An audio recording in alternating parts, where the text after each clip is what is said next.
I think one of the interesting things that has come through is how nature views humans.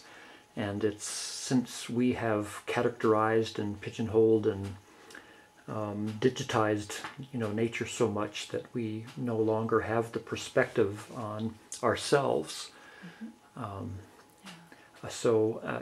Could you reflect a little bit on some of the things that you've channeled and been told on how nature views humans? Well, maybe you'd like to channel the answer to that and see if that can bring through some of that information.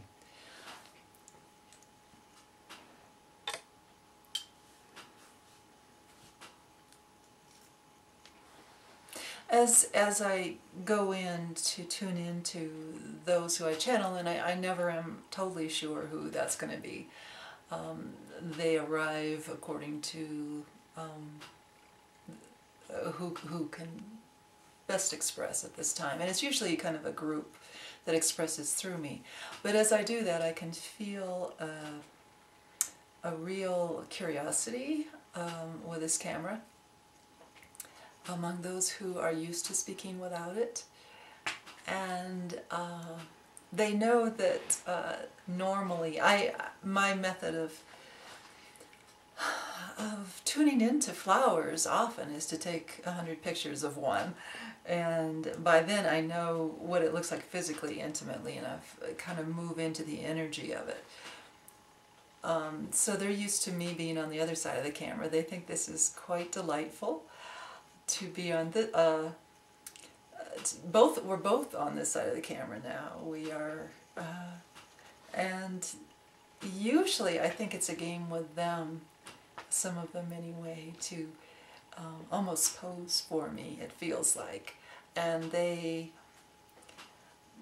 can tell how pretty the picture is by looking at my aura of how I'm feeling and what my energy is like on the other side of the camera. If I get a shot that I really love, they know it's a good picture because I light up. They tell me my energy lights up. I look like I'm delighted by it. And so now we're both here, and I think they realize that the idea is to try to spark that reaction in whoever's watching this, which is really quite interesting, since those are all future people except for Peter behind the camera now. And so we are talking, we realize, to future people.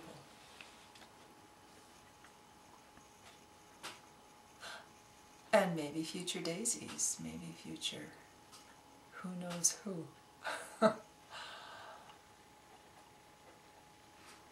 Yeah, we would take this opportunity, since this is a test run, to tell you what we think needs to happen with the camera. You didn't expect this, Peter. We're very willing to channel, and we think this would have to happen, really, for this to be an interesting video, because otherwise it's just going to be kind of boring, we think, without us.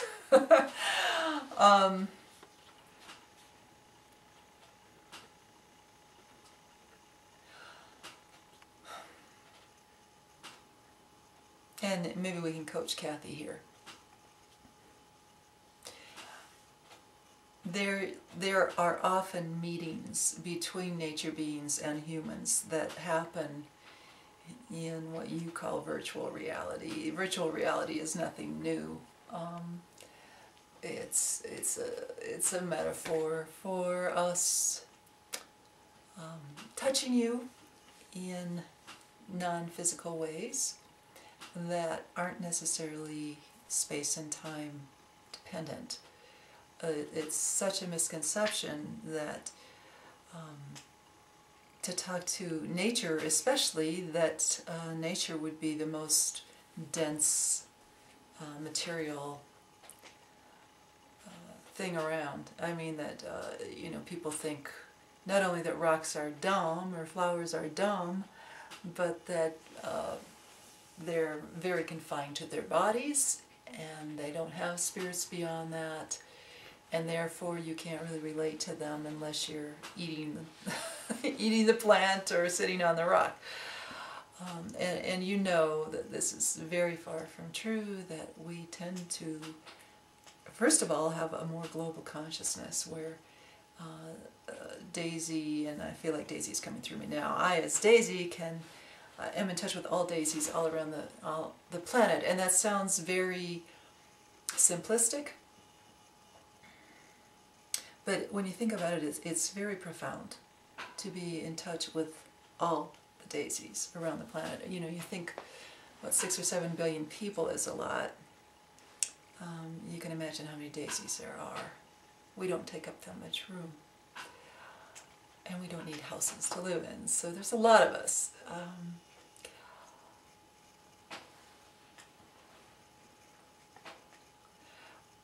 All of those daisies, all around the world, well, most of them are in contact with some human or another.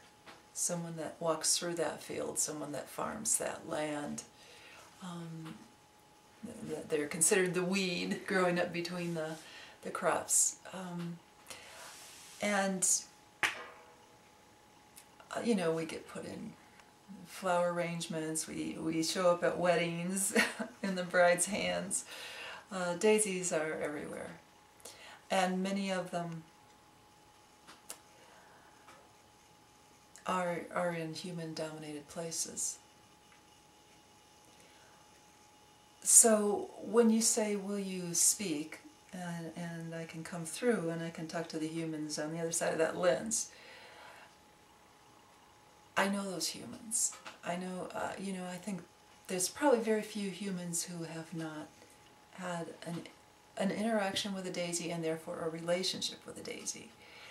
And out of that substance of relationship, that spirit of relationship that arises every time two beings interact, humans and daisies, for instance, we call those devas of relationship, or the consciousness of the relationship itself. And so when I tune into all the humans behind the camera lens there, what I'm tuning into is all the humans, all the human and nature interactions. I can tune into all the human and daisy interactions that have ever happened. You would, it's kind of parallel to the whole idea of genetics, that your genetic experience grows, and you know, your body even adapts to the experiences and is formed by the experiences of your ancestors. This is true also on an energy level.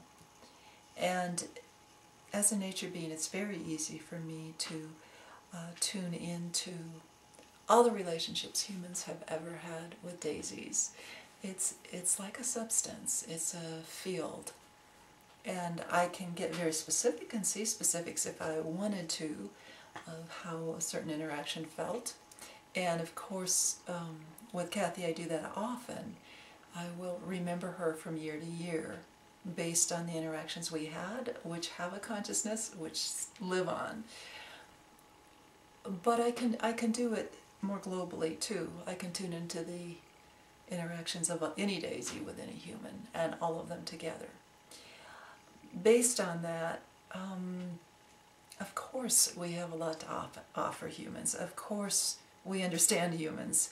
It's like being able to read those relationships, read those interactions. And humans have changed vastly over the centuries, and so we are having to adapt and keep up with you and meet you right where you are in abstract thought, and even in the loneliness many people feel, who feel cut off from the natural world. We have to adapt and learn how to reach you in your current culture, so that this relationship is still rich in its own way now. So a good thing to remember is when you walk out in the woods, it's not what you see and all the beauty and all that kind of stuff. You could turn that around, and it's not so much what you see, but who's seeing you. If you tune into who's seeing you, you might start to make connections that you're talking about. Yeah.